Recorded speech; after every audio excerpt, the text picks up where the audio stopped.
Welcome, everybody, to this installation of Deva's Room, Disability History and Culture for Everyone, the second Wednesday of the month at 7 p.m. Eastern Time. Info on future and past events, registration, playlist, and donation opportunity is available at bit.ly/Deva's Room. This is co-sponsored by Disability History and Culture Collective, DHACC, and I Love You Lead On Community. There is a QR code here on the slide, and that gets us through to the website, but we can post that in the chat as well. Tonight's session on Wednesday, March the 11th, 2026, our two presenters. Lucy Barnhouse will be presenting on holiness and the non-normative body, examples from late medieval Europe. And Wendy Harbour will be presenting on disabled journeys through the labyrinths. Again, info on future and past events. All of our good info is at bit.ly/Deva's Room. Next slide. Our next month's presentation for Deva's Room will be on April 8th, 2026, same time, 7 p.m. Eastern. Nancy Weiss will be presenting about the Judge Rottenberg Center, the use of corporal punishment, and the attempt to stop it. Next slide. Contact us for help or accessibility requests. If you need help accessing the event or want to request a voice option during the presentation, email us at, oh dear, something's installing on my computer, leadon@iloveyou-leadon.com. And Sharon's putting that in the chat as well. Zoom etiquette and access. During the presentation, all Zoom attendees will be muted to support access and reduce background noise. If you need to use voice to communicate during the presentation, email us and we'll arrange a separate voice space just for that. After the presentation ends, we'll open up mics for conversation, unrecorded, one voice at a time as usual. Chat comments will be read aloud to provide access. If you don't want your chat read aloud, please use the private message. Next slide. Accessibility info. ASL is provided for the presentation and will be spotlighted. Auto captions are available and can be viewed on screen or as a transcript. In the Zoom toolbar, there is a CC option. If it is not there, click the three dots for more options and locate it there. The ability to show, hide, or adjust captions is there, as well as the option to view captions as a transcript. Next slide. What makes Deva's Room unique? Disability studies tends to be discussed in academic settings, using complicated jargon, making it inaccessible to many. Here, we take it out of the classroom and into conversation. In keeping with that, we invite our ASL interpreter to participate fully, asking questions and joining the discussion if and when they have them. Next slide. Deva's Room sessions are recorded. All Deva's Room sessions are recorded and will be available on our playlist within a few days with corrected captions and transcripts. You can find the playlist on the Deva's Room website at bit.ly/Deva's Room. Next slide. Sorry, I was waiting to be introduced, but I will just go ahead and introduce myself. I'm Dr. Lucy Barnhouse, and I'm pleased to be here, though distressed to learn that the field from which I come has a reputation, apparently, for being inaccessible. As advertised, I'm going to talk about holiness and the non-normative body, examples from the European Middle Ages.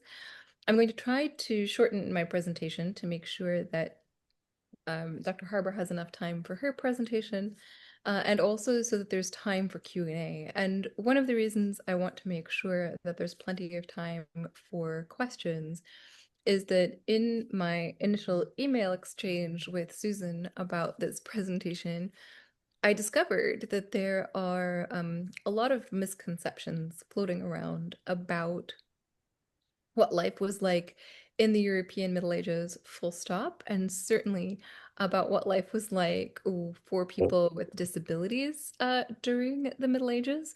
So I'd love to be able to address those in addition to discussing some ways in which we can use the lives of holy people, some of whom, though not all of whom, have been recognized as saints, can give us insights into disability and transgression as well as sanctity. Now, I'm focusing on those who are recognized as holy rather than others with disabilities whom they encounter. But using the lives of holy men and women to look at evidence for the ways in which people with disabilities in the Middle Ages lived in community and acted within community is another very rich field of study. Looking at the bodies of saints allows us to access the question of normativity.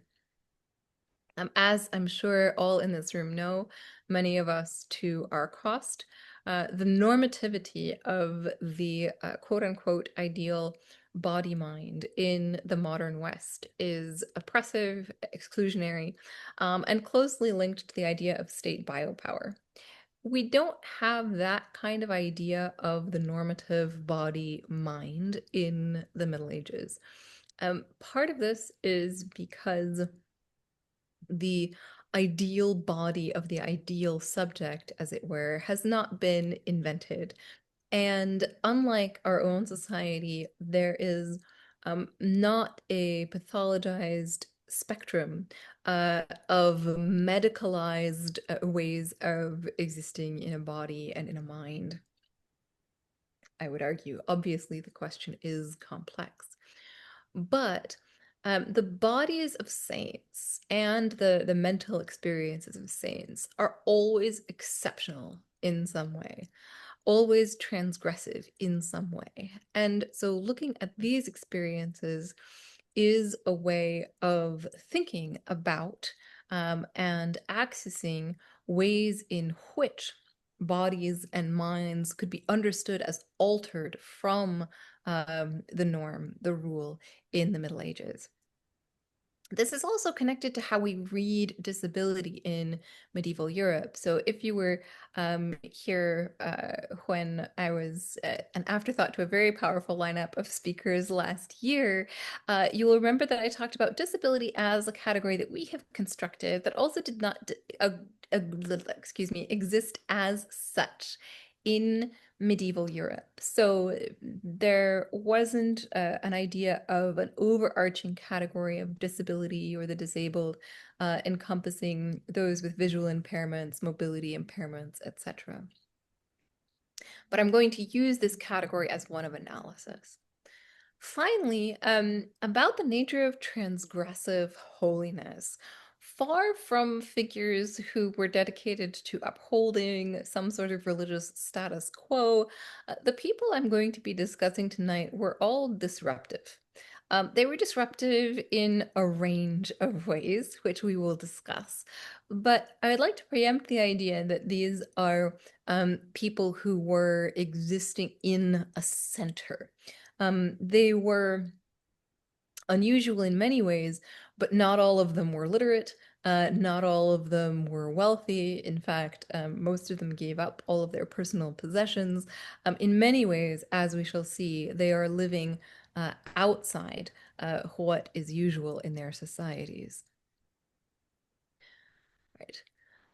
The narratives or sources that I'm going to be using for this evening's talk include accounts from experience, so Hildegard von Bingen's own writing about her experience of disability, and Marjorie Kemp's writing, ditto, as well as accounts from observation. St. Francis of Assisi has recorded sermons and utterances, but these are indirect. So the accounts of his experiences of disability come to us through his early biographers who were friends who lived alongside him.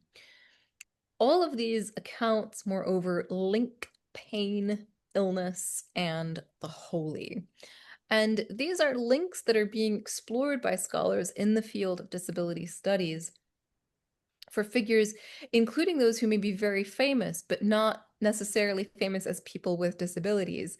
The beautiful St. Francis statue in so many front gardens, surrounded by his bird friends, is not recognizable as an individual with visible or invisible, right, disabilities.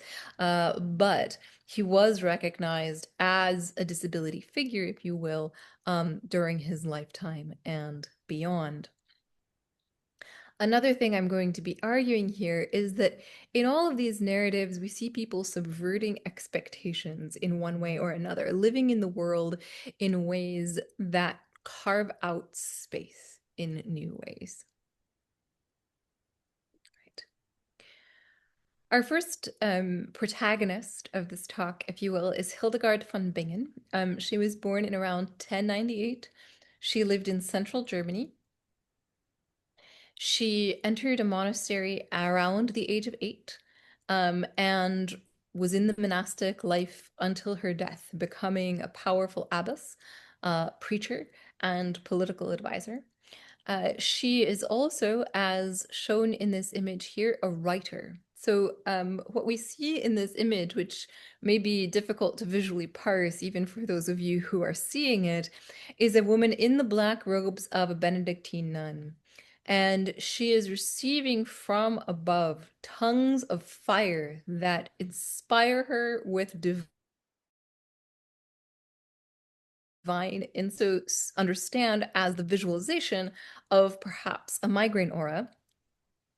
She is sitting holding a set of wax tablets in her lap, and she is writing on them with a stylus.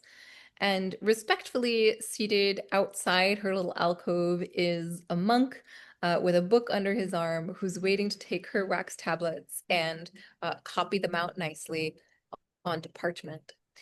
And in many ways, Hildegard, obviously an extraordinary woman, a woman of many gifts, famous as a composer and author, scientist, medical innovator, as well as a nun, is living a life that is not necessarily atypical for many medieval women. While Hildegard was a member of the minor nobility, the monastic life was open to people of all social ranks. As the majority of people in medieval Europe were peasants, so too were the majority of people within medieval monasteries. And the monastery gave her an access to the education in science, medicine, Latin, theology that she took advantage of throughout her long and extremely productive life. Her work, known as the Scivias, is a work whose title translates as Know the Ways of the Lord. And it is, among other things, an account of her own divine visions. The image on this slide is one such vision, famous as that of the universe, that she sees as beautifully symmetrical and surrounded by tongues of flame representing divine radiance outside the firmament, which then encircles the sky with its stars and the earth, set lovingly at the center by the hand of God. And these visions, as she wrote once in a letter to the Abbot Bernard of Clairvaux, were accompanied for her since her early childhood by symptoms of physical pain. Sometimes she wrote these symptoms were so acute that she was bedridden for hours or even days at a time, and that she was, as she wrote, the most wretched of creatures. Now, to some extent, this is a monastic trope to represent oneself as wretched and only capable of being raised up and empowered by God. But I think we should also understand Hildegard's own framing of her experiences of what she called the living light, right? Insights into the divine will and purpose and design of the universe as associated with her own unusual physical experiences of the world. And she writes about the life of all things as interconnected, as illustrated here in this image. about the soul as flourishing with the same kind of life, the same kind of greenness, or there's a Latin word that she uses, which I won't burden Michelle with, the same kind of greenness that animates and fills God themselves.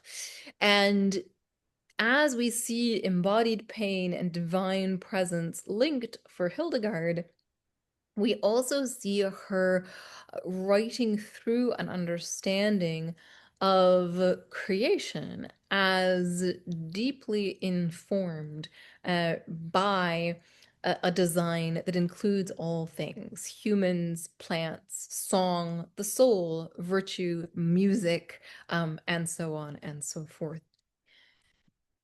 I want to be mindful of our time, so I'm moving on here to St. Francis of Assisi.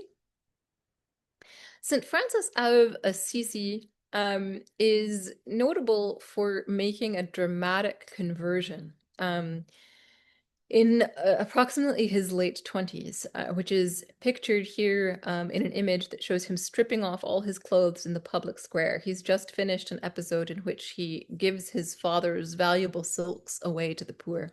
And then, wishing to fully divest himself of all worldly possessions, strips naked in front of the Bishop of Assisi, who is seen here accepting his unusual actions and covering him with his own cape. This is a transition moment in which Francis is moving away from a youth of prosperity, right? His father was a silk merchant, and general celebration and shenanigans, according to his biographer. Sorry, revelry, party times, towards a military career.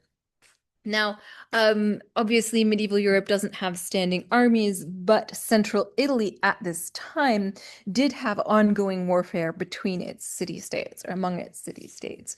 As part of that, Francis was at war for roughly 2 years, and I think it's certainly worth considering how the possibility of what we might call PTSD as a result of that might inform his later life.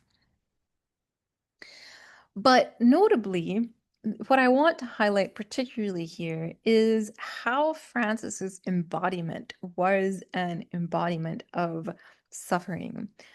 Most famously and most visibly, as shown in this painting here, he received, according to his biography, the stigmata, marks of the wounds of Christ in his own hands, feet, and side. His robe is sort of helpfully torn in this image so that the audience can see that he also receives the side wound, while his friend prays over a book, not seeing the extraordinary vision that Francis is having. But in addition to these wounds, which are described as causing him pain and also a certain amount of bashfulness or shame, he conceals them regularly. He also suffered from chronic illness. This is not something that historians, at least not something that I have tried to retrospectively diagnose, because generally trying to match up what people were feeling and experiencing in the Middle Ages with a contemporary diagnostic category is, I think, fairly unproductive. But because of the Franciscan emphasis on poverty and giving up possessions, the fact that he had what we might call access and accommodation needs is something that is highlighted in his biography, explaining that while Francis rode a donkey in order to travel, to give sermons, to visit different houses of friars, he did not own this donkey and he did not ride this donkey because he was too proud to walk, but simply because he was not strong enough to walk these long distances and so needed the donkey as his mobility aid, we might say.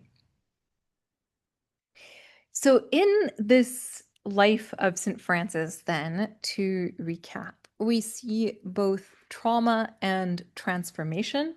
I would argue St. Francis experiences visions of a piece of art leaning off the wall to talk to him, which precipitates his career as a religious reformer who shocked his neighbors, family, friends, and indeed convulsed much of Italy and debate about whether what he was doing was holy or not. We see illness and labor linked. And we see holiness and disability linked. And this is also something that I would say we see in our third life, which is the life of someone who was not formally canonized, not officially made a saint. Now, Hildegard, while venerated as a saint from, her lifetime onwards, was not officially canonized until very recently. St. Francis was officially canonized very shortly after his death. Marjorie never was. And Marjorie Kempe is someone around whose work entire subfields of scholarship have arisen, in part because she is such a remarkable figure to have such a degree of knowledge about her available. She is not a vowed religious person. Unlike Hildegard and Francis, she never entered a religious order. She remained a layperson all her life. She was a businesswoman in Northern England. She was also illiterate. Now, she was responsible for the creation of a book, the first page of which is visible on this slide. If you can read both Middle English and medieval handwriting, the first line of that says, "Here beginneth a short treatise and a comfortable." And she goes on to explain that this is about a sinful creature herself and her experiences. And the process of getting this text recorded on parchment materially, right, as a permanent written record, is also something that she writes about in the book as a process of grace, where she keeps finding new priests to take dictation for her. It's really great. I love Marjorie. Marjorie is an extremely divisive figure in her community. She attracts both acclaim and disapproval. If you've read the recent prize-winning novel by Victoria Mackenzie called For Thy Great Pain, Have Mercy on My Little Pain, you will see that in that novel, Marjorie faces disapproval, particularly from religious figures. But interestingly, this was not the case during her life. The strongest source of condemnation we see in her book comes from other lay people. She is, in fact, quite dependent on the approval and protection of her bishop, as was Francis, as we have seen. Other lay people thought that she, as a woman who preached in public about how terribly, terribly sinful everyone was, and who wore white robes despite not being a vowed nun or other religious woman, and who said that she had visions of Christ coming and sitting on the side of her bed, and that she was very favored by God personally, they thought that she was a heretic. They said to the bishop, "You should do something about this woman. She's a problem." And the bishop said, "No, actually, she's fine. I'm convinced that her visions are genuine. She's not inspired by the devil. Can everyone please stop bothering her?" But her form of mystic devotion continues to cause some tensions with her local community. And to understand why this is, we should go back to the precipitating event of Marjorie's visions. Hildegard wrote that her visions started when she was around 3, but they were always accompanied for her by physical symptoms or manifestations. Francis, as we've seen, has a sort of turn in adulthood towards seeing visions in the aftermath of trauma. Marjorie, after the birth of one of her children, writes that she had terrible, terrible visions by which she was tormented, that she imagined that demons would carry her off to hell. And in this sequence, when she describes herself as having been out of her right mind or away from her senses for some time, we see her immediately surrounded by networks of care. We see her surrounded by neighbor women who basically swoop in, not only to help Marjorie's husband with the management of the house and the business, but to provide care for Marjorie herself. So she receives 24/7 supervision. People help to keep her fed and clean, and they, take over the keys that she uses to manage her household and business so that she doesn't worry about that. But this too is a source of some friction for Marjorie. The turning point in this episode for her comes not with the activation of the network of neighbors, which historians love because it's such a great mundane record of the kinds of care that could be mobilized in such a situation. But when she has a vision of Christ coming and sitting on the side of her bed, both warm and loving, and, as she writes, extremely handsome and comely, and reassuring her that he loves her as a daughter and that she need not worry about demons coming to snatch her because of sin, and that he will be close to her and he approves of her.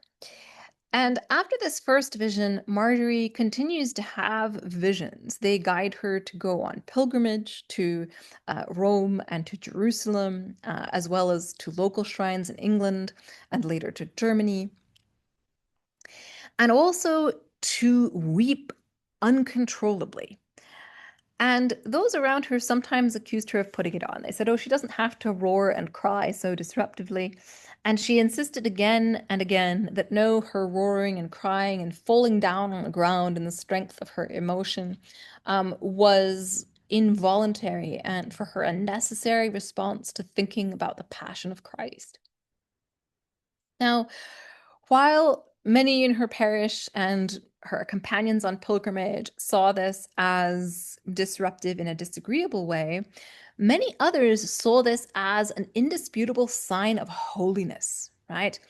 Of the fact that she could be appealed to for help in caring for other women, for her prayers for healing, to speak and offer insights even to communities of religious persons.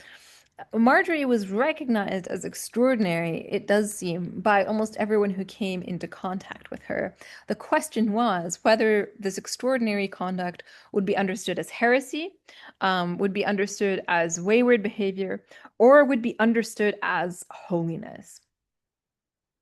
There's also a possibility that many people who saw Marjorie and shrugged simply don't come into her book because the narrative of her book, of course, relies on framing her life as exceptional and constantly accompanied either by the persecutions of those who saw her as disruptive or the acclaim and appreciation of those who sought her community in prayer.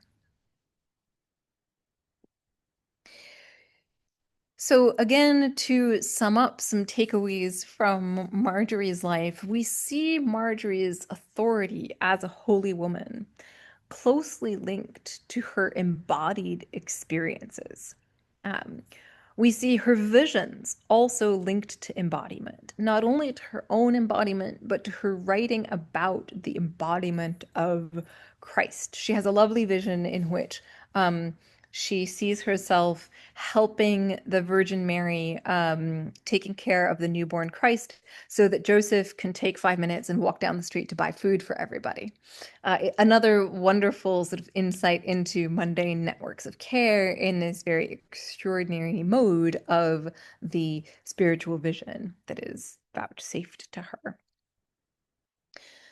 We also see the closeness of Christ, which she constantly yearned for and sought after, often experienced with and through this intense emotional grief in which she both identifies with and grieves for the physical embodied suffering of Christ as she reflects on what she calls his pain and bitter passion.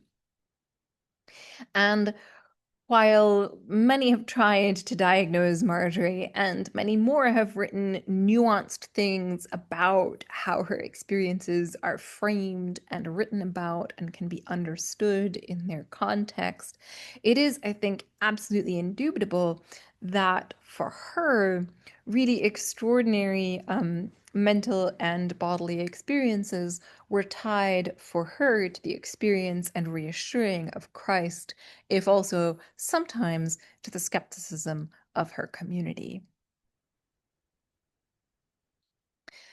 So to bring us to conclusions and outlooks with the hopes that we'll have time both for a rich Q&A and for Wendy's presentation, I hope that this has stimulated for you some new ways of thinking about how to read narratives of disability in the Middle Ages, what the European Middle Ages can offer us in terms of a long history of the diversity of human experience and how we interpret our human experiences, and that it also offers you a snapshot of what is happening in disability studies, particularly among medievalists, as we attempt to analyze and learn from the distant past. Thank you so much. Thank you. Oh, I think it can be heard this time. So I have one question that came to mind. Would these people be considered sort of the pop icons of the era, or were they really only known in a very small community?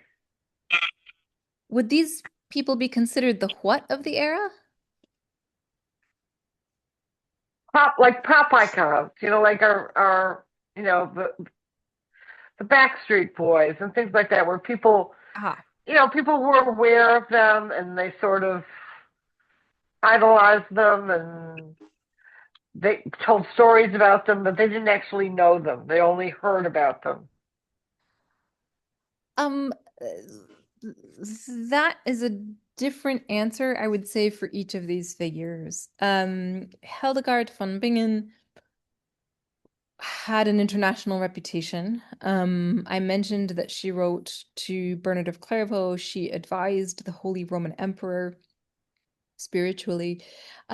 She went on a regional preaching tour, but I would still say that her reputation was strongest in her region, right? Within the radius of people who could travel to her monastery. And also beyond the regional context, strongest within her Benedictine networks. So the Benedictine order at this point is international and multi-continental. So she had something of a reputation within her order. So there are those two contexts of networks within which she is known. St. Francis is certainly very well known in the Italian peninsula. And after his death, towards the end of his life and after his death, as the Franciscan order spreads throughout Europe, he becomes certainly well known because he is the founder of this new way of living a holy life. So whether you're in the Rhine Valley near where Hildegard had been a couple of generations before, or in France or Spain or England or wherever, you know about St. Francis of Assisi. I still don't think that quite fits the pop star analogy. For Marjorie, her reputation is much more local and regional. So when we see her traveling on pilgrimage, for instance, right, from England through Spain, through Italy, to Jerusalem, she obviously takes in a great deal of territory. But while I'm sure her companions on the voyage might say, "You will not believe what happened when we were in Rome. Was this woman who wouldn't stop kissing the leprous people, and everyone was really freaked out." Or this woman, sat down to dinner with us but kept crying because she was thinking about Jesus. Like, I don't think that amounts really to a pop star reputation.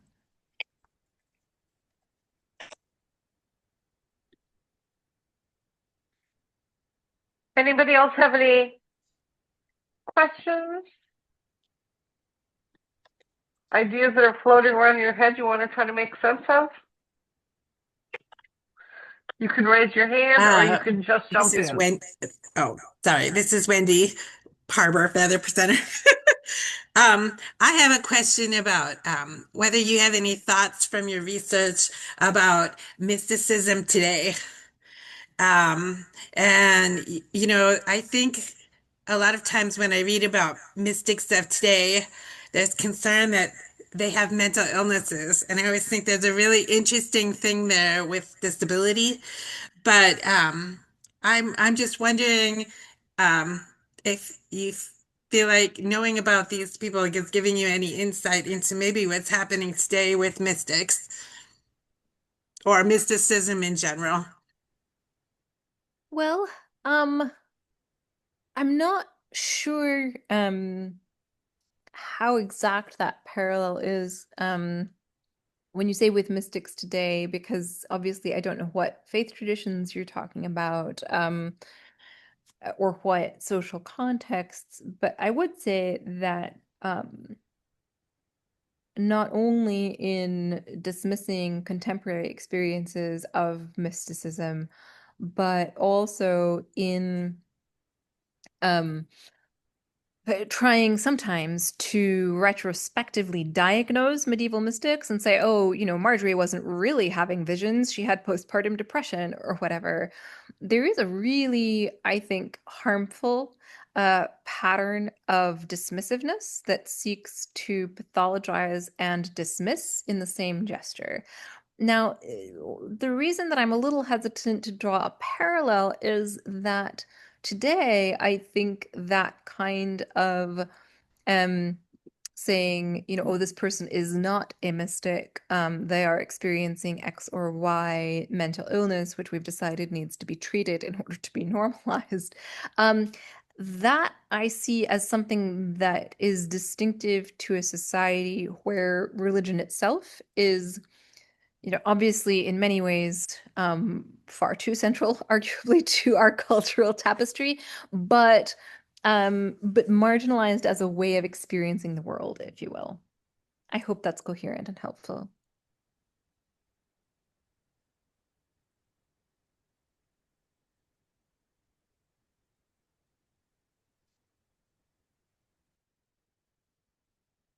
Grover, were you trying to jump in?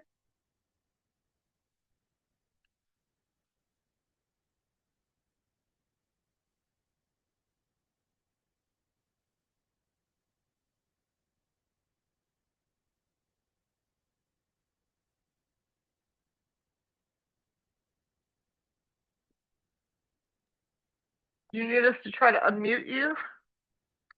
Grover, you're muted.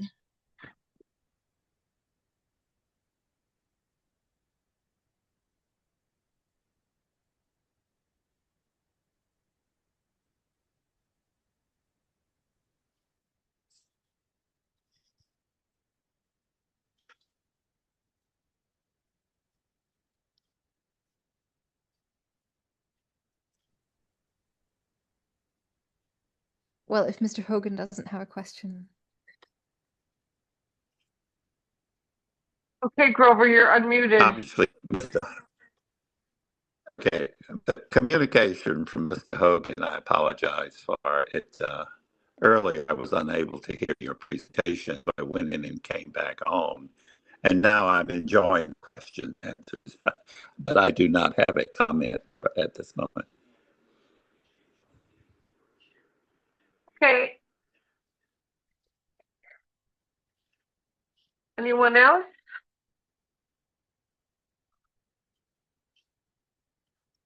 Well, you missed my introduction.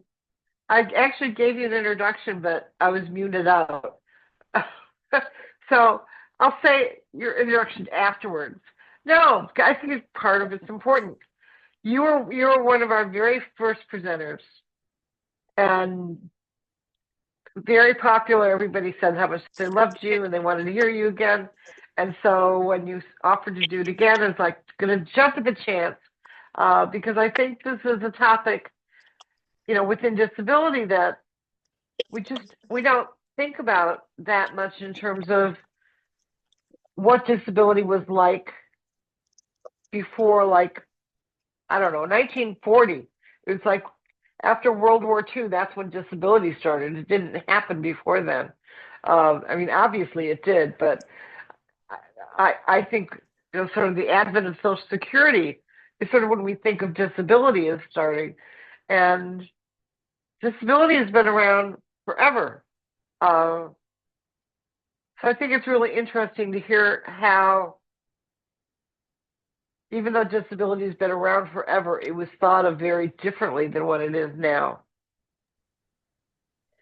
Yes, right. So this is an era when it's not defined centrally by the state, when there aren't criteria that result in institutionalization, for instance, that comes later. But as my professional colleagues and I argue, there are clusters of experiences, right, that we can understand as belonging to disability studies, and we can do meaningful work in even recalling that medieval people who may be famous in their own right, as St. Francis indubitably is, can and should also be read as disability figures and integrated into disability history.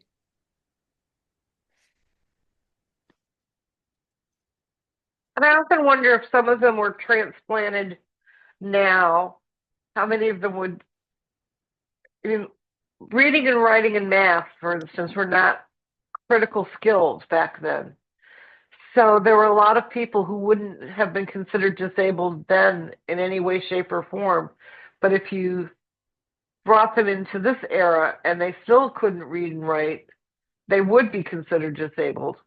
So in some ways, the fact that there were certain skills that weren't required to live a good life kept the disability population sort of less defined.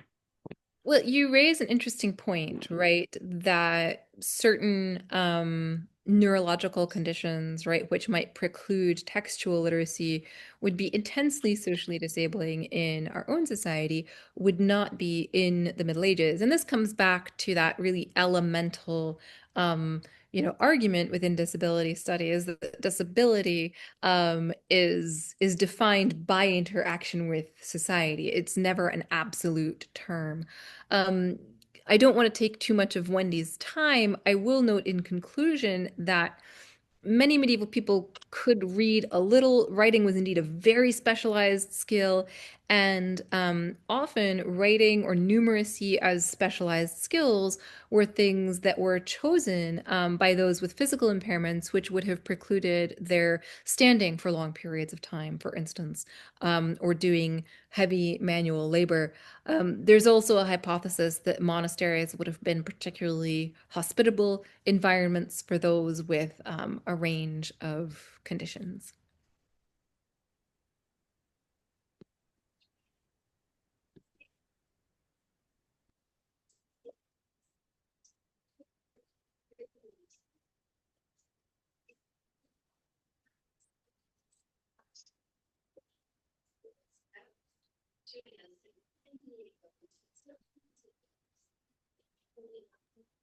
Okay, is that it for everybody? So, as usual, I think your talks are amazing. I can listen to you all day. That's very kind. Thank you. And I'm going to be in touch because we're making a list at the moment of people with disabilities that have passed on. And I'm trying hard to include as many people as possible in that list. And you will have people to add that would never even occur to me.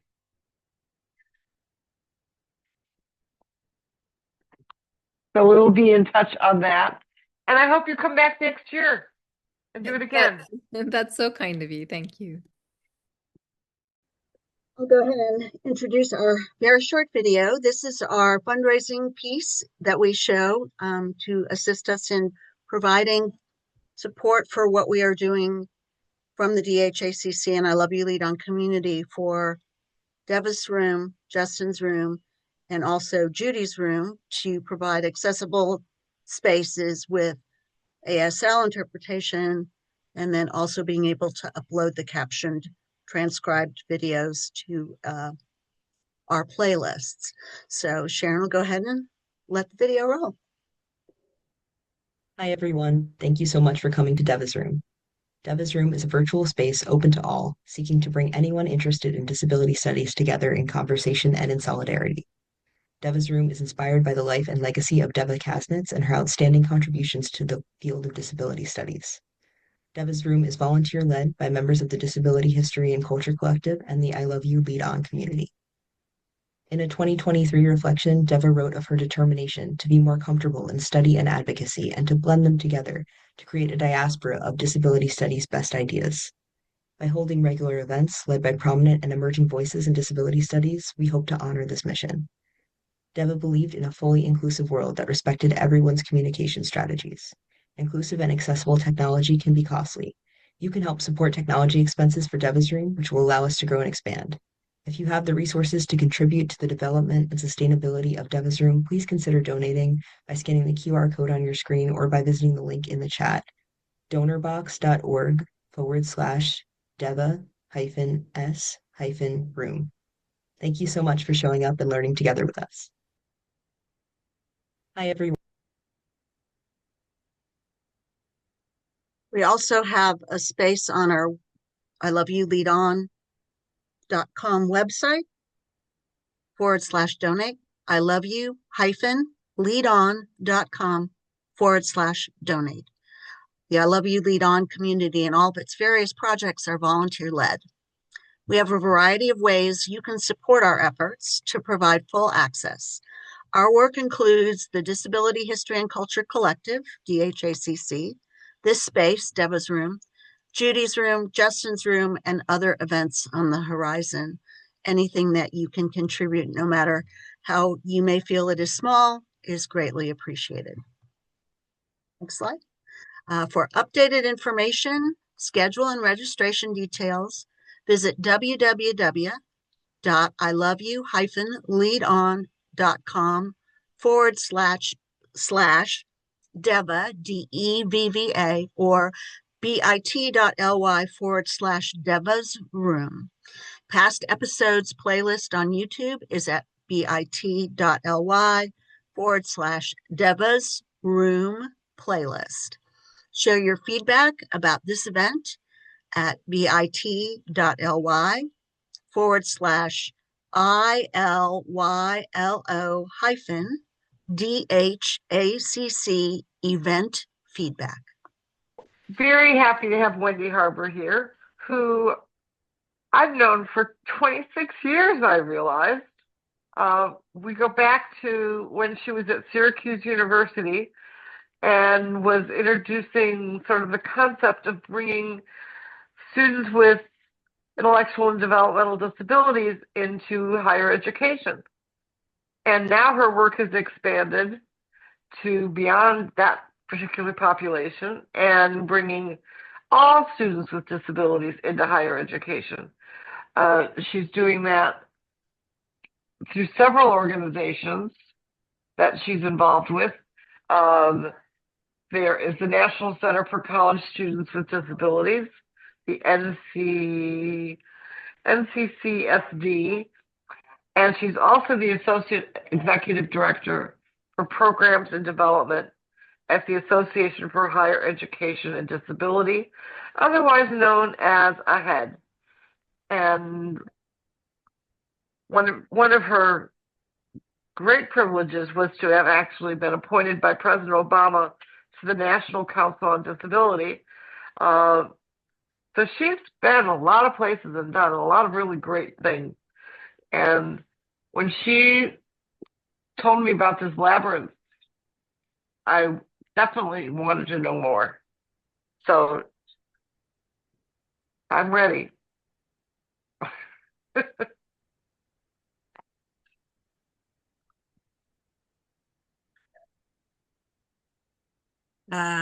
Thank you. I appreciate that sweet introduction. Can everyone hear me all right? Yes, Okay, I can hear I'm you. having a little bit of trouble. Hold on a second. I'm having a little bit of trouble seeing the chat, so I'm going to see if I can get into that. Okay, great. Yes, so thank you all for being here tonight. I am going to just run through what I was hoping to say. First, we're going to do a few introductions and housekeeping. Oh, I'm going to wait till Michelle is situated. I sign also, but Sim coming with signing and talking at the same time is not great. I'm deaf. I know. Okay, so I wanted to do a little bit of just housekeeping, and then I'm going to talk about what labyrinths are because a lot of people have no idea. And then we're going to talk about disability in labyrinths. And I'm thinking about trying one, but we may not have enough time. I want to make sure we have time for questions at the end. But first of all, me, as you heard, I direct the National Center for College Students with Disabilities, which also has a student group. And at the end, I will be sure to put those links in the chat.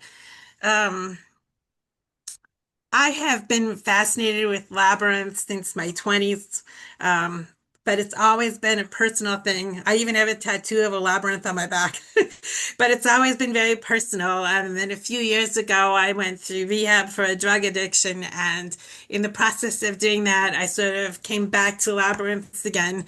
And I started to feel like maybe I need to start sharing that, but I wasn't sure how. But now I'm a trained labyrinth facilitator, which means I set up ways for people to experience the labyrinth online or in person or whatever it may be. Um, so when Susan contacted me, I thought this would be a really great opportunity to talk about labyrinths and disability. But just keep in mind, I was not able to find any writings about this from a disability studies perspective. So I'm just going to share what I've thought and kind of figured out as I went along. But you feel free to reach out to me if you have other ideas or suggestions or takes on what I'm talking about tonight. But before we go much further, I wanted to check, is there anyone here today with visual impairments that I should be aware of if I do anything visual? I'll watch the chat. Oops. I don't see anything. Okay, well, let me know if there is, and I'll adjust accordingly. I was hoping to at least show an app where you could see how a labyrinth works, and then maybe play some music, which you could mute if you want to. So let's see where we're at with time as we go along. Okay, so labyrinths have been, well, we have at least 4,000 years of records of labyrinths in many different formats. There's pictures here of a labyrinth, like a petroglyph on a wall. There's another one, a rock from where Ireland is now. There's a golden colored labyrinth that's on the floor of it's called the Chartres Cathedral in France. That's from like the 1200s. In the middle, in the lower part, there's a very square looking labyrinth that's on a coin from Greece in ancient times. And on the bottom left, there's a large labyrinth in the ground with several people standing next to it to show how big it is. That was recently unearthed in India, and that's at least a few thousand years old. And it's 50 square meters. It's huge. So, yeah, just many different places that labyrinths have showed up, really across religions and cultures and time. And I think that's one of the things I love about it is the labyrinths are not, people were using labyrinths all over without being able to even connect with each other about it. So there's a sort of mysticism there that I really love, a connection. Um, Yeah, the other thing about a maze or versus a labyrinth is you'll notice on all these labyrinths, it's not a maze. You can never get lost. There's one path in to a center and then one path back out. So that's also a metaphor that a lot of us use because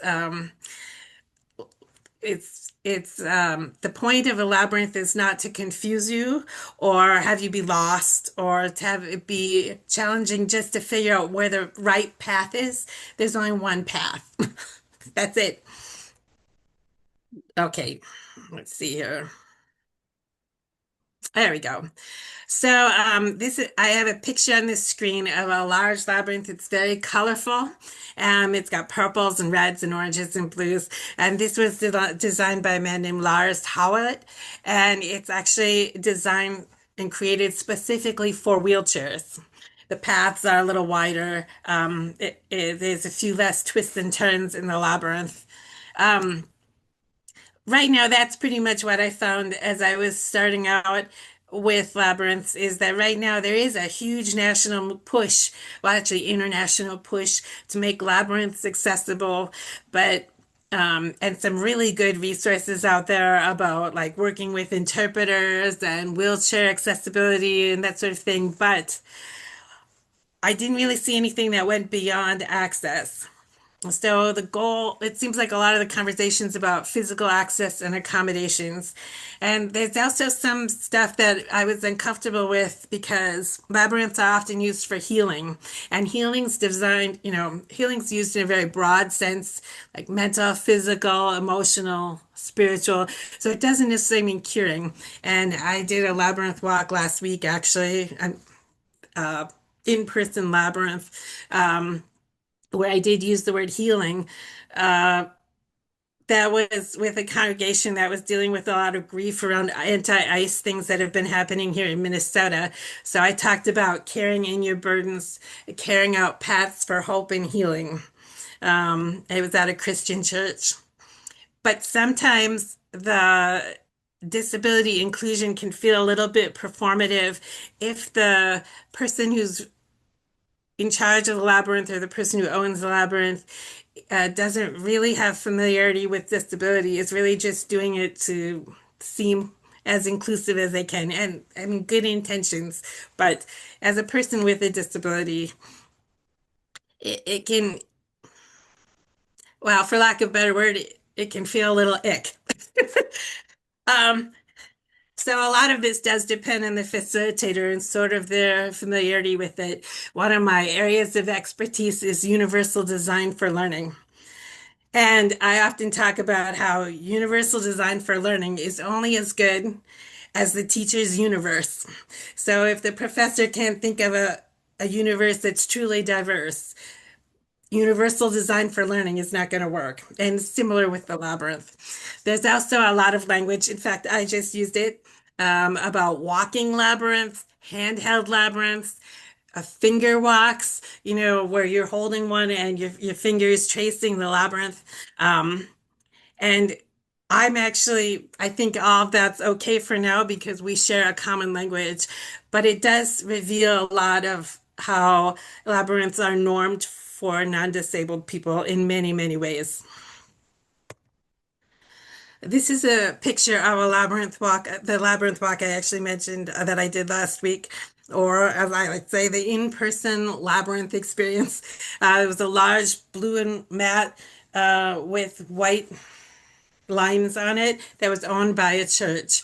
And you can see different ages and types of people on the labyrinth mat, and a couple of candles I put with signs that had like prompts as they went in or out. The great thing about this is we had a lot of people with disabilities that were visible and disabilities that were less readily apparent. But what I love about labyrinths is there's certain embodied epistemology here. There are everyone can find their own way through the labyrinth. There's no wrong way to do it. No one's body or mind is a problem. You can walk a labyrinth, roll a labyrinth, trace a labyrinth, see a labyrinth, imagine a labyrinth. There's many different ways to do labyrinths. And I think that's similar to what most of us would think about disability, or at least in this group. That our paths as people with disabilities are never linear. They're never going to necessarily be done in a way that people expect us to do them, as if we were non-disabled people. And the other thing about labyrinths is everyone has to adapt to the labyrinth. Labyrinths are not just a circle that you walk it is one path, but it's not just a circle. The path does twist and turn. And when you're actually in the labyrinth, sometimes it can be hard to see where you're going. And people can feel lost or be confused or need to stop or step off the path, and that's all fine. It's all good. At this particular labyrinth event that I did or session that I did, there was one person who just sat and watched. That was how he wanted to participate. And then there's a little boy on here in a blue hoodie who had disabilities. He did the labyrinth 6 times after dancing on the labyrinth. I loved it. He and his mom showed up early and he had to dance around the labyrinth and jump in and out of the lines. And it was very fun to watch him kind of acclimate himself to the labyrinth. And then he did it many, many times. It was really sweet. But that's what I mean. There was no he wasn't doing it wrong. He was just doing it his way. The other thing about labyrinths too is you have to pass each other. Some people go really slow. Some people need to rest. It's really an individualized experience. This picture is of Hopi. Well, actually, also Dene, southwest, where the southwest U.S. is now. There's a labyrinth called Man in the Maze, and it usually shows a little, what looks to be a male figure, and then lines that are connected by several straight lines. I'm not describing this very well. It's like a circle, and then the lines are coming in almost to a point in the center instead of the curvy lines that we saw in the previous labyrinths. I hope I'm saying this correctly. As a deaf person, I often mispronounce things, but Etoy is the name of this labyrinth. And this labyrinth is really a good example of the radical, inclusive spirituality of labyrinths. This is a way to show the Hopi and Dene beliefs about everyone being part of the universe, and the center is an image for God, and the man is an image for people. And we each find our own way to the center. But however we do that, whoever we are are able to participate. And that's pretty much true across all labyrinths. Some are less spiritual than others. In India, there's a labyrinth pattern that was used by soldiers to protect the valuable person in the middle. And so some are less associated with religion or spirituality, but even for those that aren't associated with religion, that are completely secular, people often have emotional or spiritual reaction. And the labyrinths are very inclusive of that. And there's a certain wonderful aspect of labyrinths. If we're allowed to do them in any way we need to, then there's also wisdom in every single person and their body and their mind and their heart and their soul. And the facilitator's role is to validate all of that. My role would not be to tell you how to experience it or to say, that's not quite right. My role is simply to say, yes, that was your experience. And, I'm here to listen to you talk about that if you want to, or share about that, or just support you in having that experience. This labyrinth is from a Catholic church where it's very colorful. Everyone contributed pieces of fabric that meant something to them. And then a group of women in the church stitched them all together into the shape of a labyrinth. And this is an example of a labyrinth that's often suggested for wheelchair users because it's not a path, it's a line.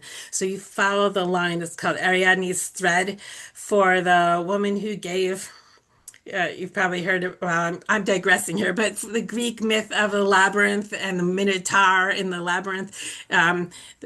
Theseus who got out of the labyrinth with a red thread. So we call this Ariadne's thread, where you can trace the thread to get into the center and follow the line back or the thread back out. Um, I think what I'm working on, my working idea is that labyrinths can be an opportunity for disability justice and resistance against ableism or disableism, because they are so intersectional by nature. Everyone brings their whole self in. There's no sense of this is for this group of people. You can set it up that way. I had a labyrinth study break last week that was specifically for people in higher ed with disabilities, but everyone was able to come.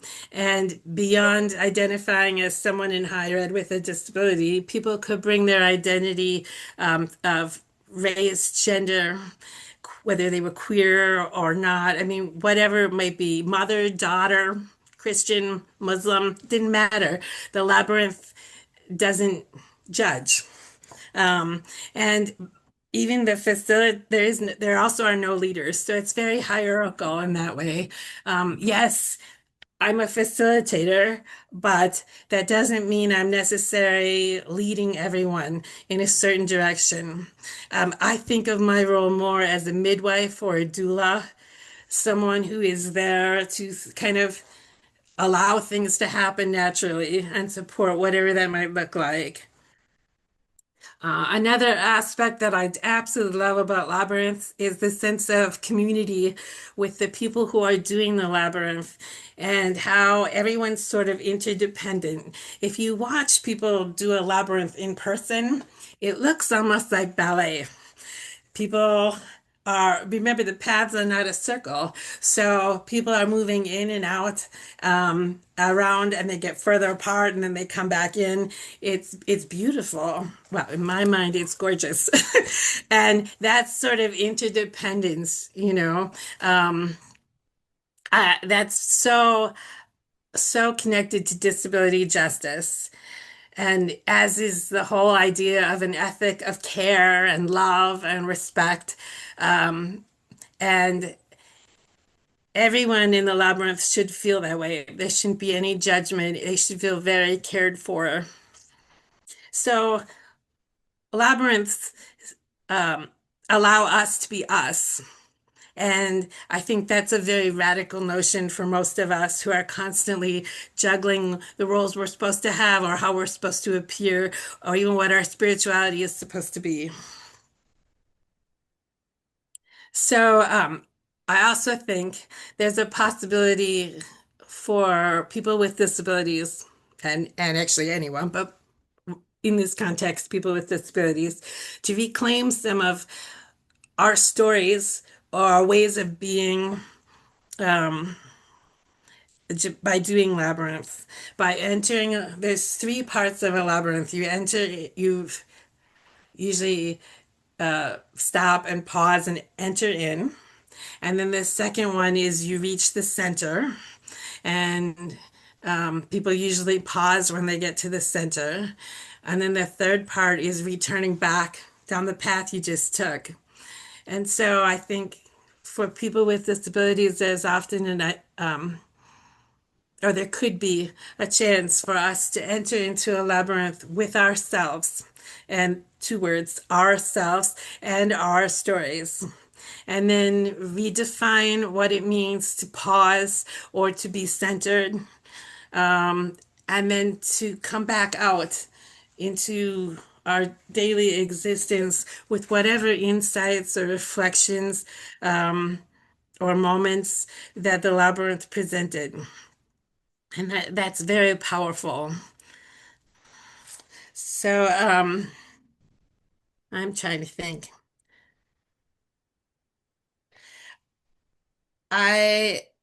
Oh, I'm so sorry. I just saw the chat. Michelle, I should have given you a sign for Labyrinth. I use Labyrinth. I put I'm my sorry, right give is my me that dominant sign hand. I put my again. left palm up. Like you said, And left. put the right hand over with the fingers open, five hand, and then I just kind of go in circles with it as if I'm doing a handheld labyrinth. I am so Okay. sorry. That's I fine. should know better. Okay, so I'm gonna show you all what a labyrinth looks like, because it doesn't look like we have anyone with visual impairments, and I've sort of described what labyrinths look like, but I'd like to at least try it. Okay, so I'm gonna do some technological switch arounds here. I'm gonna stop sharing. Okay, and then I'm gonna move to my iPad.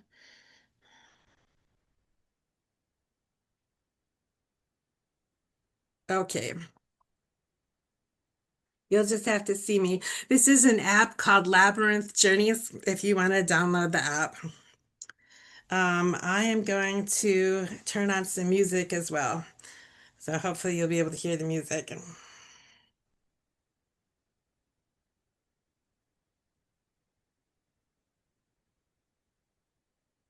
All right.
Now, as we go out, I'd like you to actually take a deep breath. And if you haven't already, just ground yourself. Think of a word or idea or phrase or something from tonight or something you've carried with you today. And as you center yourself, I'll draw us back out of the labyrinth. And when you carry that with you, and just let whatever happens, happens.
All right.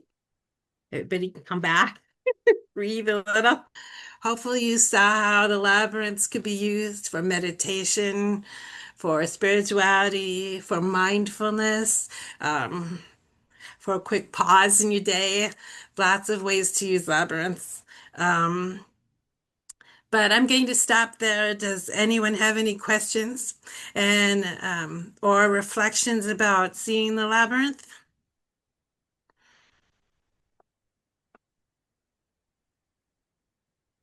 So there's only one way through the labyrinth. You don't confront choices. You do have choices in that you can decide how fast or slow you go. You can decide whether you stop before you get to the center or before you get back. You can decide if you do it at all, if you want to just pause or watch or, however. So that in terms of that, there is choice. In terms of what you're thinking or feeling or doing, that's up to you. You can choose to do certain things. I think the one thing that isn't necessarily a choice is the fact that there's only one path.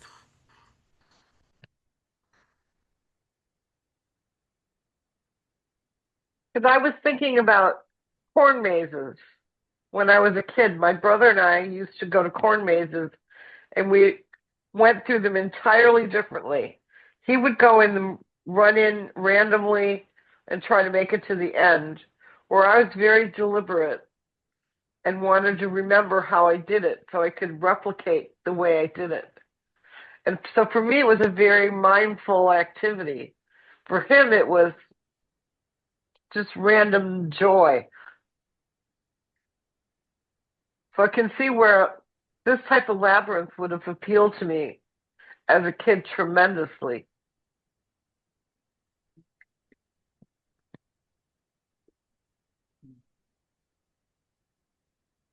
Oh, absolutely. But remember, yeah, the maze is designed to trick you.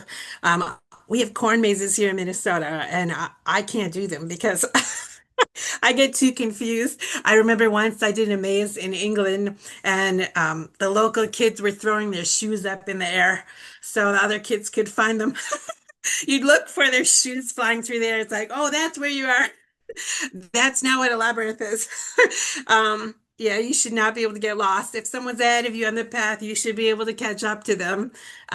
There are also different kinds of labyrinths. Like there's one that's used for weddings, divorces, all sorts of situations where there's actually two paths and the couple or two people enter side by side and then go their own way and then meet in the center. There's many different kinds of labyrinths for different situations, but they all only have one path. I also just wanted to say I put some things in the links. I put the name of the app and a handout if you want to see the Chartres Labyrinth I used, and then several links to websites for the NCCSD and my private business, The Joyful Labyrinth. But any other questions? We have time.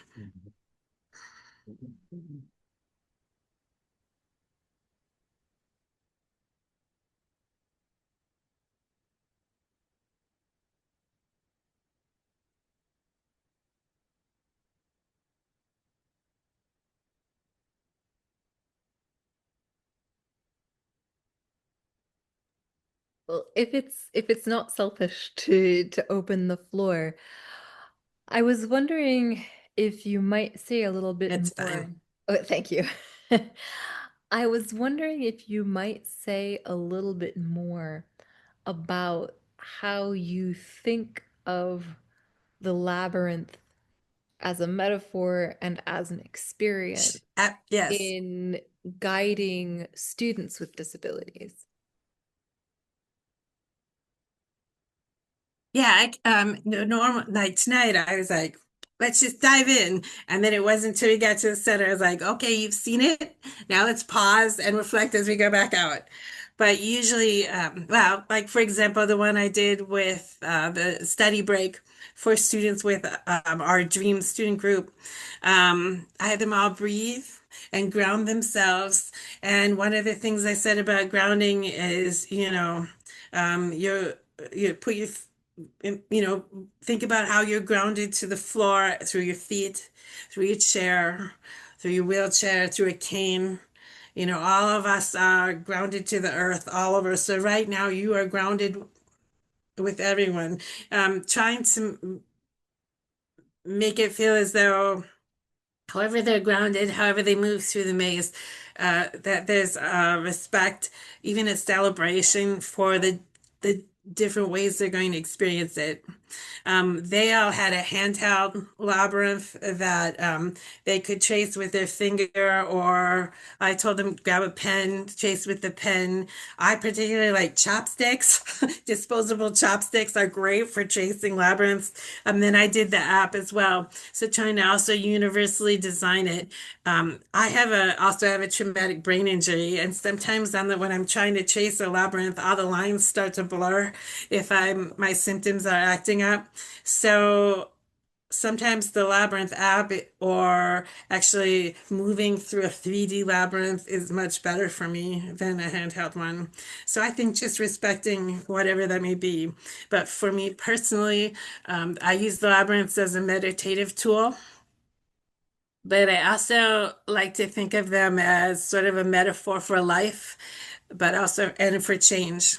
So, for instance, if I'm going through a big change or if there's something I'm struggling with, I might carry it into the labyrinth and sit with it in the center and see what comes up and then carry it back out or carry something new out.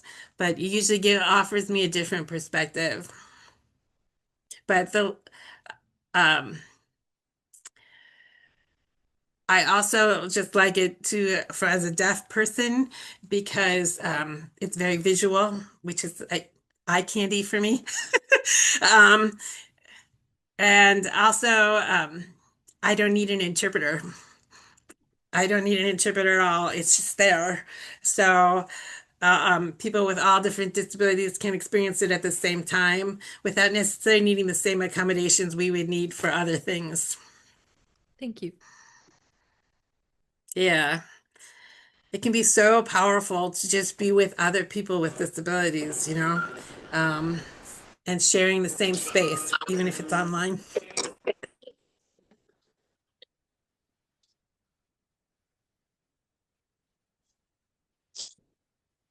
And remember, this is all a work in progress. I'm sharing with all of you kind of where I'm at right now, because like I said, there doesn't seem to be a lot of scholarship on this. So, Grover, did you have a question?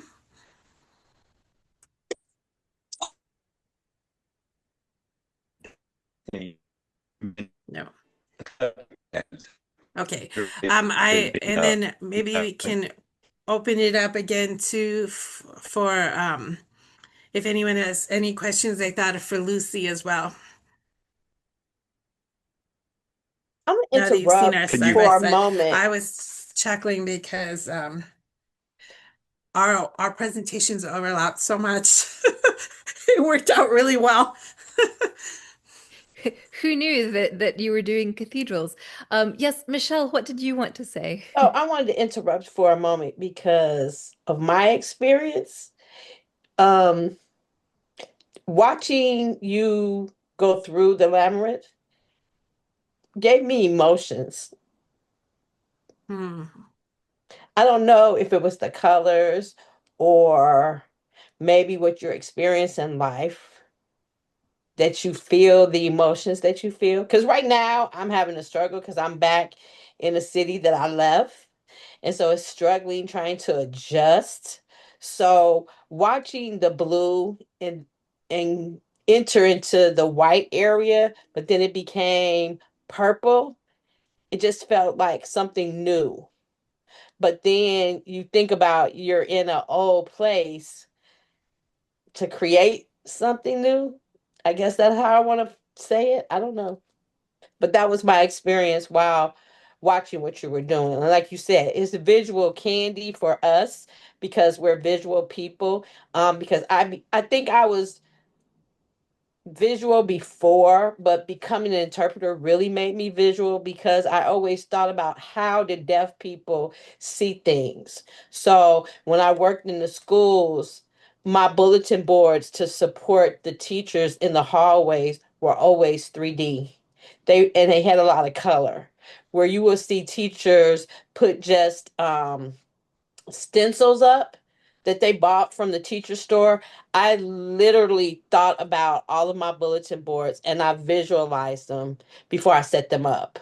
And so I would decorate the doors of the library, each bookshelf with different things for the events of the year because it was visual for me and it was beautiful. And some of the teachers was like, you make it enjoyable to come into the school because it's beautiful now.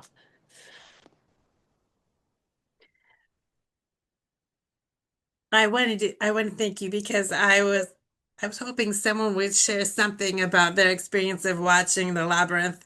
Um, so I appreciate that.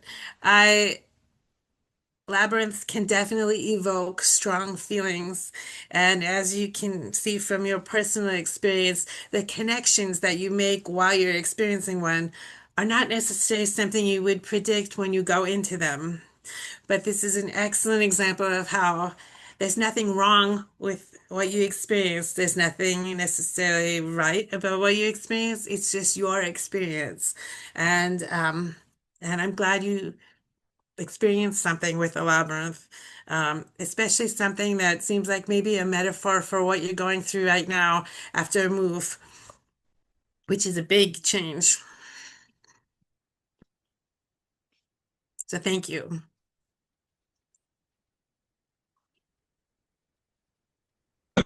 Can you hear Oh, I think we can hear you now. my voice? Or in my case, Michelle can hear you now. Yeah. I was asking about you referred to dance. Earlier, you mentioned, the idea of entering into the labyrinth and exiting the labyrinth. It almost to me, there was almost like a mirror image of dancers in Rome. Um, uh, my question is not a very clear question, but can you just make a Fine. comment about now that we've seen the lab? I've seen it, the dance reference earlier.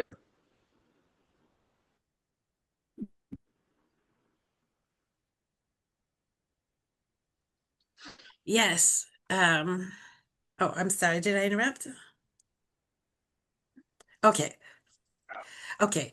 Yes. So, some people dance the labyrinth, and that's okay too. They can be a lot of fun if you just want to move through them and, um, uh, you can play different kinds of music to have people react in different ways. The Chartres Cathedral, um, their labyrinths. So remember, this is like the 1200s, would sometimes be used for celebrations. Um, Around that particular labyrinth, there are, I think, 120 little tiny marks around the outside. They look almost like little hashtags. They were used to track the seasons of the year and figure out when Easter was happening. It also happens to be numerically related to the number of days in gestation, the number of days women are pregnant. So there's a lot of metaphors and really and numerology in labyrinths as well that I didn't really go into tonight. But often when Easter would happen or there were town celebrations, the priest would call everyone in to dance on the labyrinth. So there were actually labyrinth dances. And in Hopi culture, they often put the labyrinths on baskets, use it in celebrations. You'll see it on all different kinds of jewelry and things. So yeah, it doesn't have to be necessarily a serious, quiet thing. It can be whatever you want it to be. Thank you. Absolutely. And we're at 8 o'clock Central. So does anyone need to say anything to wrap up?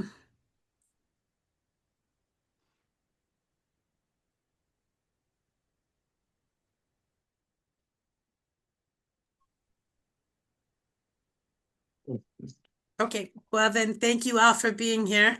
I'm just going to go ahead and be bold and thank you on behalf of both Lucy and me. It's always a joy to present to disability studies people, so I hope you enjoyed it as well. And I noticed this will be available as a recording on the I Love You dash leadon.com website. So check it out. But I hope you all have a wonderful evening and a wonderful week. Take care. Thank you all. Thank Yes, absolutely. And thank you so much for being here. And I think I'm on mute again. No, we can there hear we you, go. Susan. So Wendy, yes, Wendy, thank you for being here. And I see that Lucy's gone. I'm glad Lucy was here. And thank you guys all for being here. And you can watch for the video to be on in a couple of days. We edit it slightly just to be sure it flows well. Then you can share it with your friends and let people know we're going to be around next month. And next month's Devin's Room will be a very different kind of experience. Nancy Weiss is going to be talking to us about the Judge Rottenberg Center in Canton, Massachusetts. This is a center that's known throughout the world as a place where children are abused using GED, which are essentially cattle prods. It's sort of the home of ABA therapy, and done in its worst possible way. And the United Nations has brought it up any number of times and wants it closed down. There's lots of people who want it closed down, but the state of Massachusetts keeps it open, even though the state of Massachusetts sends none of their own children there. The majority of the children that go there are from the New York State. So it's a very controversial place. It does some very terrible things. And Nancy, who's been around trying to close the place down for, 20 years or more, we'll be talking about it. And hopefully she's going to be bringing a few people who are former residents who can talk about their personal experiences. And then the following month, Grover, who is part of us tonight, will be speaking. I just shared the same resources again. This is Wendy again. And if you want to find a walking or I'm putting air quotes, walking labyrinth near you, you can go to the labyrinth locator link on my website, The Joyful Labyrinth.